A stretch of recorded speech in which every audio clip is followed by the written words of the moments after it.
My brother's betrayal was the worst thing that ever happened to me. But finding out it had been happening for years, that nearly broke me. It started on a Tuesday. I had just come home from the emergency room, my right wrist wrapped in a soft cast, my head still foggy from the painkillers they gave me after the car accident. Nothing catastrophic, a distracted driver ran a red light.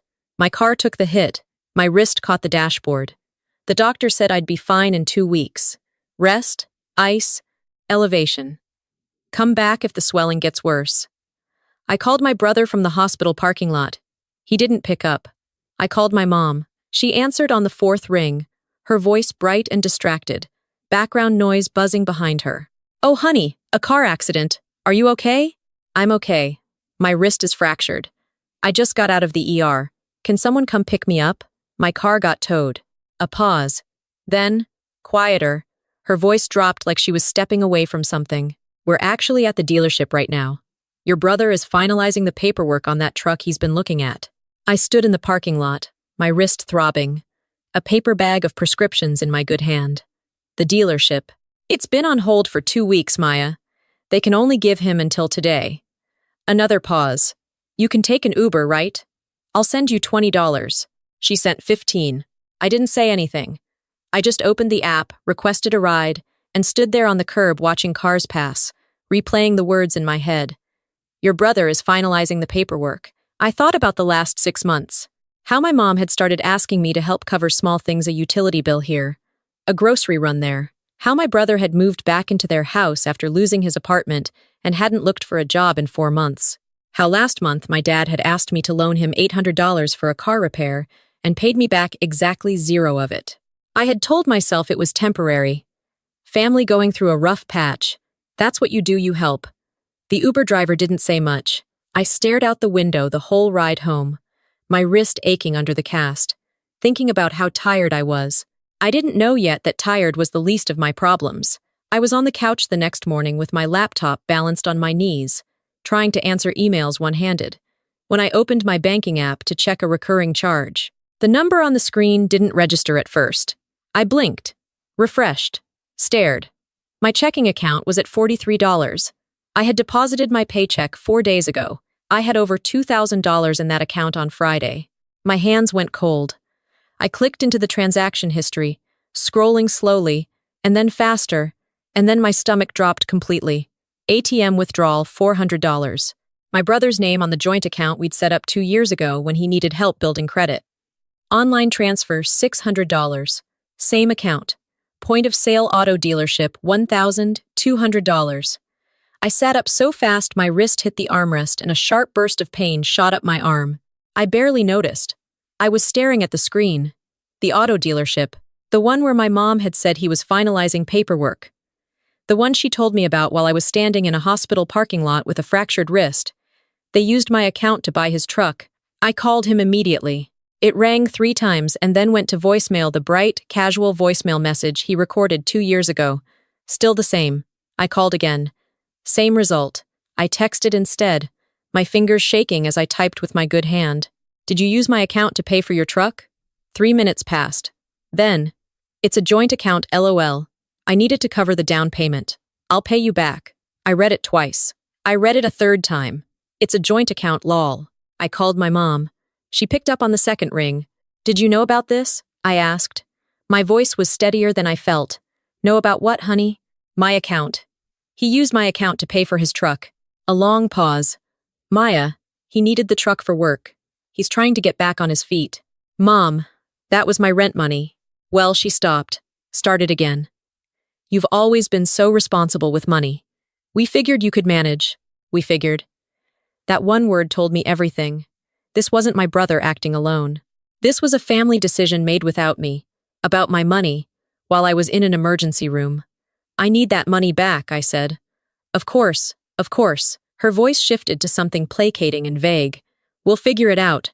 I hung up and sat very still for a long moment. Then I picked up my phone and called my bank. I reported the transaction on the joint account as unauthorized. The representative walked me through it carefully, pulling up the records. My brother was listed as a joint holder, which complicated things, but the bank flagged the large transaction for review and issued a temporary freeze while they investigated. Then I asked to be removed from the joint account entirely and to close it. Are you sure? The representative asked. Yes, I said. I'm sure. Then I opened a new savings account, one only in my name, and transferred everything that remained. I did it methodically, one step at a time, the way you do things when you're too angry to feel anything clearly. And if you stop moving, you'll fall apart. By the time I was done, the $43 in my old account sat there like an insult. I let him keep it. The calls started that afternoon. My brother first. What did you do? The bank called and froze the account. Then another. Maya, call me back. Then a text that just said seriously, with no punctuation, like I was the unreasonable one. My mom called 4 times. I let them all go to voicemail and listened to them in order. First call. Honey, your brother says there's a problem with the account.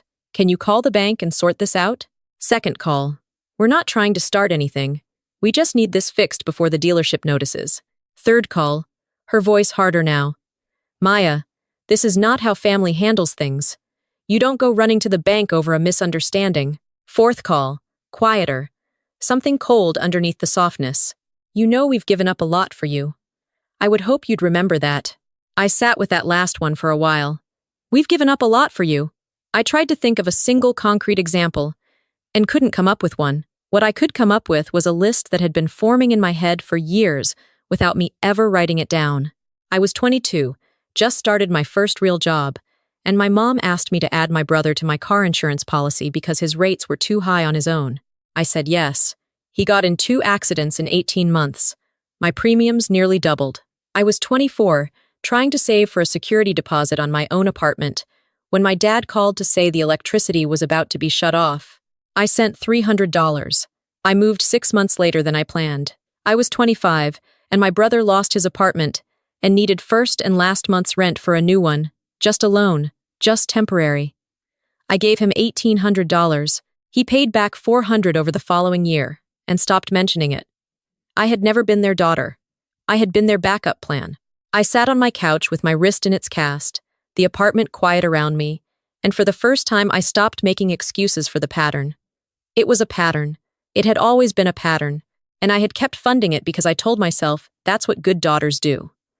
I went back to work the following Monday, working around the cast, catching up on what I'd missed.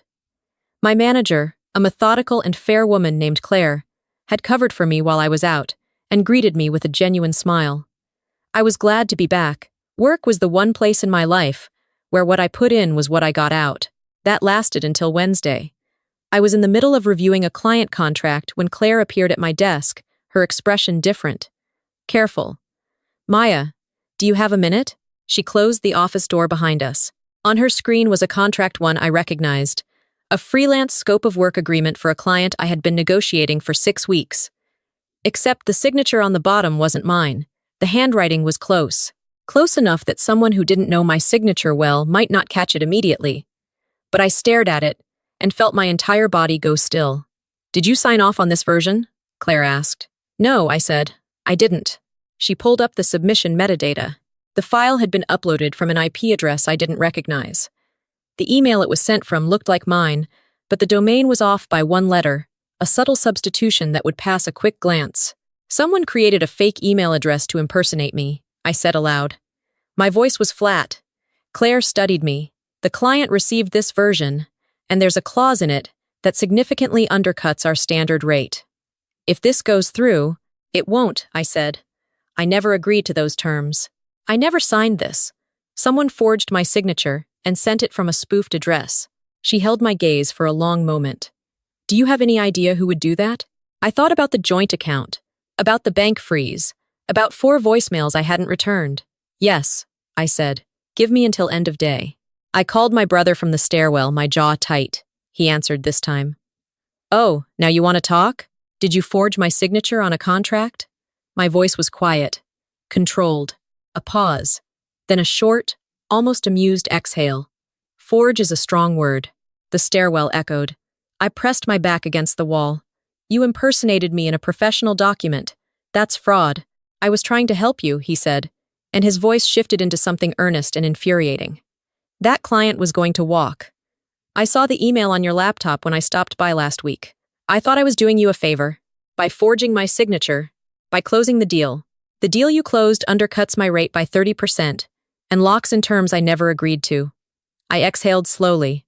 Fix it. Contact the client. Tell them there was a documentation error and retract that version. Do it today. Maya. Today. Or, I'm filing a report with the police. A long silence. Then, you're being insane right now. Today, I said, and hung up. I went back upstairs, sat down at my desk, and pulled up the fraud reporting guidelines for my state. I documented everything: screenshots of the spoofed email, a comparison of the signatures, the metadata from the file submission. Then I sent it all to Claire with a summary and CC'd HR. Within 3 hours, Claire had contacted the client directly, explained that the document was submitted in error, and sent the correct version. The client was understanding, if confused. The situation was contained, but the HR review was opened anyway, and I was called in that Friday. The meeting was not what I expected. I walked in bracing for suspicion and found instead 2 HR representatives who had already reviewed my documentation and confirmed the spoofed email address. They asked me methodical questions. I answered them clearly. At the end, one of them said, "We want you to know this is being treated as an external security breach targeting your identity, not as any reflection on you." I nodded, said thank you, walked out into the hallway, and stood there for a moment with my eyes closed. My brother had tried to blow up my career because I froze a bank account. I filed the police report that evening. The officer who took it was patient and thorough. Forgery, fraud, identity theft, she walked me through each charge calmly, explained what evidence was needed, and told me I had a strong case. I submitted everything I had: the bank records, the fake contract, the spoofed email, the metadata. 2 days later, my brother showed up at my apartment. I heard the knock and looked through the peephole before I opened the door. He was alone, hands in his jacket pockets, looking more nervous than I had ever seen him. I opened the door but didn't step aside to let him in. "Hey," he said. "Hey, can we talk?" "We're talking."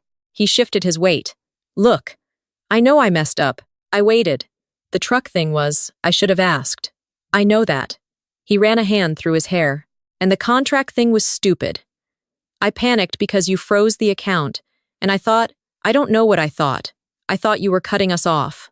I was cutting off an account that you used without my permission to make a $1,200 purchase while I was in the emergency room. I said it evenly. That's what I was cutting off. Havinjet. Maya, do you understand that I could have lost my job?" My voice was still even. I had worked too hard in that stairwell to lose it now. "Do you understand that what you did is a criminal offense?" I filed a report. His face went slack. "You filed with the police?" "Yes." He stared at me. For a moment, I saw something move across his expression, not guilt exactly, but the recognition that this time the consequences were real, and coming from somewhere he couldn't charm or deflect. "Mom is going to." "I know," I said. "I know she's going to be upset. That's not my responsibility. You're really going to do this to us?" And there it was. The same sentence in 100 different forms. "After everything we've done for you. We're family. You're doing this to us." As if the thing being done had started with me. "You did this," I said. "Not me." I closed the door. My phone rang for the rest of that evening.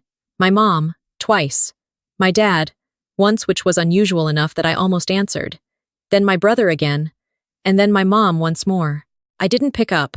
I made dinner, watched something I don't remember, and went to bed at 10 o'clock. In the morning, I had a voicemail from my dad. His voice was unfamiliar in its quietness, stripped of the usual edge. He said, "Your mother isn't doing well. She's been in bed since yesterday. The stress of all this. I think you should call her." I sat with the phone in my hand and thought about everything I knew about my mother. The way she could redirect a conversation mid-sentence. The way she had answered the phone while I was at the ER and explained the truck situation without a single note of apology.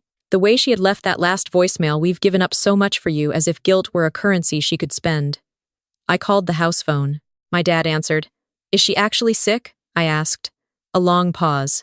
"She's very upset." "Dad, is she sick or is she upset?" Another pause. "Upset," he said finally. "Very upset." I exhaled. "Okay, I hear you, but I'm not retracting the police report, and I'm not reopening the joint account. If Mom wants to talk to me directly, I'm available." He didn't say anything for a moment. Then, "You've always been the strong one." I didn't know what to do with that. I said goodbye and hung up. My mom never called me directly. Instead, 3 days later, I got a text from a cousin I hadn't spoken to in 2 years. "Hey, just saw your mom's post. Are you okay?" I opened Facebook. My mom had written a post public, not filtered, about the pain of watching a child choose money over family. She didn't name me. She didn't have to. Extended family members had already begun leaving comments. An aunt wrote that she was praying for my mother's heart. A family friend called it a tragedy. Someone who had met me twice at a holiday party wrote family always comes first. I read through the whole thread, and then I sat back and made a decision. I was not going to be quiet. I wrote my own post. I kept it factual, and I kept it brief. I explained that while I recovered from a car accident, money was taken from my account without my permission to fund a vehicle purchase. I explained that a professional document had been forged in my name using a fake email address, and that I had filed a police report as a result. I said I loved my family and had spent years trying to support them, and that choosing to protect myself legally and financially was not an act of cruelty. I posted it without tagging anyone. The response was faster than I expected.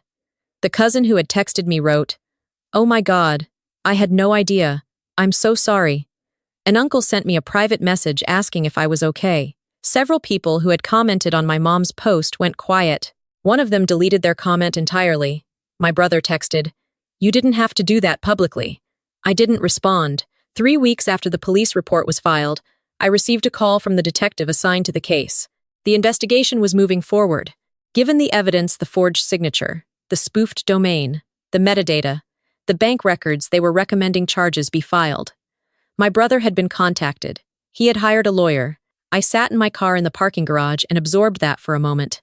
My brother, who I had helped move 3 times, covered for twice when he missed rent, defended to friends who said he was taking advantage of me. My brother had hired a lawyer because he got caught doing something criminal to the one person in his life who had consistently shown up for him. I drove home. I ordered dinner. I did not cry. 4 months later, my life looked different in ways that still occasionally surprised me. I had rented a new apartment, smaller, better located, fully in my name, with no one else on any of my accounts. I had a new therapist who had a gift for asking the exact question I was trying not to answer. My wrist had healed completely. I had received a raise, partly tied to my performance on the client account. I had fought to keep the correct version of the contract had been signed, and the project was going well. My brother accepted a plea deal. No jail time, but mandatory restitution and a fine. His lawyer had negotiated it down. I was not consulted on the terms and didn't ask to be. What mattered to me was that there was a record, that what he did existed somewhere official and permanent. My mom and I had not spoken since I posted on Facebook. My dad sent me a text on my birthday, just "Happy birthday. Hope you're well," and I responded with a thank you.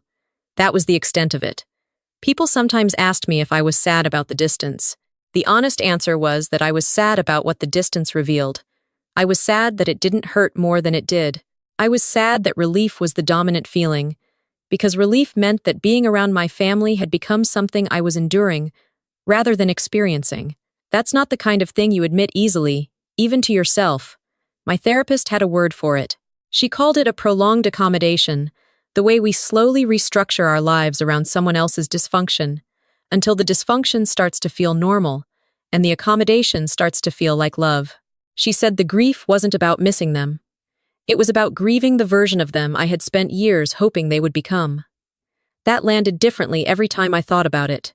The night before I flew out for a work trip, my first time traveling for my job, a 3-day conference in Seattle, I was packing, and found an old birthday card from my brother at the bottom of a box. He had given it to me 4 years ago. Inside he had written, "You're the best person I know. I mean that." His handwriting was messy and warm. I held it for a long moment. Then I put it back in the box, closed the lid, and finished packing. At the airport the next morning, the gate agent greeted me cheerfully and asked if I was traveling for work or pleasure. "Work," I said, "but I'm looking forward to it." And I was. I was genuinely looking forward to it. To the conference, to the city, to 3 days in a hotel room where the only person who could make demands of me was my alarm clock. I settled into my seat, put on my headphones, and thought about how long it had taken me to understand that choosing yourself wasn't the same as abandoning everyone else. They had made their choices. Every time, year after year, bill after bill, Account after account, they had made choices and called it family. I had finally made mine. Before I sign off, I want to say something to anyone who's been nodding along to this story, recognizing pieces of it. The hardest part wasn't cutting them off. The hardest part was realizing I should have done it sooner and learning not to punish myself for the time I spent waiting for them to change. You are not obligated to keep funding people who see you as a resource. You are not selfish for protecting what you've worked for. And the guilt you feel when you finally draw a line? That guilt was trained into you. It is not the truth. If this hit close to home, drop a 1 in the comments. Or tell me where you're watching from. And if you've been through something similar, I'd really love to hear from you because trust me, you are not alone in this. Take care of yourself first. I'll see you in the next one.